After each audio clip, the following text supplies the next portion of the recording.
আবার আমরা দেখতে পেলাম রাজ্যে শুট আউটের ঘটনা ঘটলো। এবার রাত দুপুরে শুট আউট করা হলো। শুট আউটের ঘটনায় গুলিবিদ্ধ হলেন একজন ব্যবসায়ী। এবার তিনি মালদা থেকে দক্ষিণ দিনাজপুরের পথে যখন আসছিলেন সেই সময় তার উপর হামলা হয়। এর আগে আমরা দেখেছিলাম যেভাবে দক্ষিণ দিনাজপুর থেকে মালদার এক ব্যক্তিকে খুন করা হয়েছিল, গুলিবিদ্ধ অবস্থায় তার দেহ উদ্ধার হয়েছিল।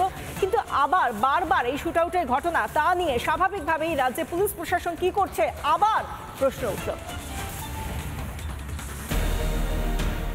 চার চাকা গাড়ির সামনে দাঁড়ালো দুটো বাইক, শুরু এলো পাথারে গুলি। টার্গেট ব্যবসায়ী। কোনো সিনেমা দৃশ্য নয়, রিয়েল লাইফের মতো রিয়েলে এই ঘটনা ঘটেছে দক্ষিণ দিনাজপুরে।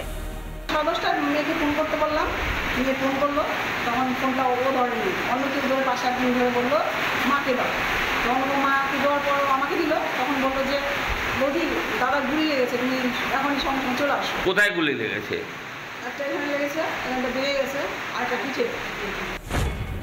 গুলিবিদ্ধ ব্যবসায়ী মনোজিৎ মণ্ডল, বছর 45-এর ব্যবসায়ী, দক্ষিণ দিনাজপুরে বুনিয়াদপুরের বাসিন্দা। সোমবার রাতে তাঁর ওপরে হামলা চলে।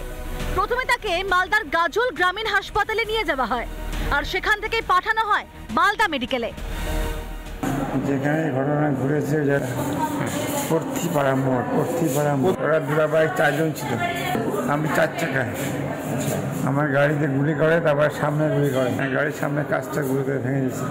আমার কাছে টাকার ব্যাগ ছিল, টাকা ছিল কিছু, নিয়ে নিচ্ছে ওগুলো সব। না, আমি একাই ছিলাম, 4 জন দুরাবাই। পরিবারের দাবি, ব্যবসায়ী মনোজিতের কাছে কয়েক লক্ষ টাকা ছিল। গুলি চালিয়ে সব লুট করে দুষ্কৃতীরা।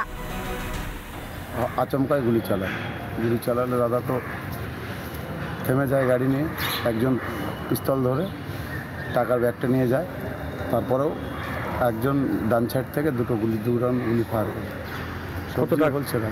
কত টাকা নিয়ে গেছে? 3 লক্ষ টাকা। কয়েক মাস আগেই মালদার ব্যবসায়ী দেহ উদ্ধার হয় দক্ষিণ দিনাজপুরে। খুনের পিছনে কোটি কোটি টাকার প্রতারণার অভিযোগ ওঠে।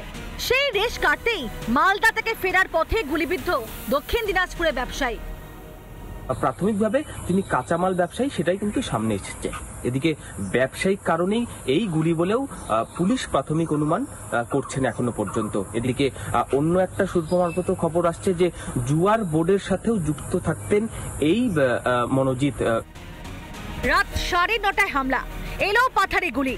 প্রশাসন কি করছে? বাংলা কি এখন দুষ্কৃতীদের মুক্তাঞ্চল? ব্যবসায়ী গুলিবিদ্ধ হওয়ায় উঠছে নানান প্রশ্ন। রিপাবলিক বাংলা। নানা ধরনের কন্টেন্ট দেখার জন্য লাইক করুন, শেয়ার করুন আমাদের ফেসবুক পেজ, সাবস্ক্রাইব করুন আমাদের ইউটিউব চ্যানেল। পাশাপাশি অন্যান্য ব্রেকিং নিউজের জন্য অবশ্যই চোখ রাখুন রিপাবলিক বাংলায়।